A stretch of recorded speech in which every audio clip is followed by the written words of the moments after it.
Without connection to the Lord, without communication to the Lord, without prayer, walang mangyayari sa buhay mo. Also the same thing, this church without prayer is failure. Amen? Binabahagi ko po ito sa inyo mga kapatid para mas lalo natin unawaan. Para maging klaro sa iyo. It changes us through prayer. And that is the power of prayer. Bakit hindi nababago ang buhay ng mga tao?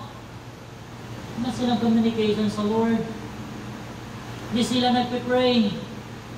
Nag-pray sila sa kanilang pagkain lang. Lord, thank you for this food. Provide everything. Provision. Amen. Alam bro. Ganito lang yung kanyang gagawin. Lord, protect me to my work. Hindi na gano'n ang gusto ng Lord na panalangin.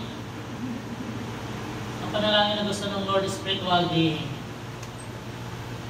Pray without ceasing. And when you do this, it changes your life. It changes your life.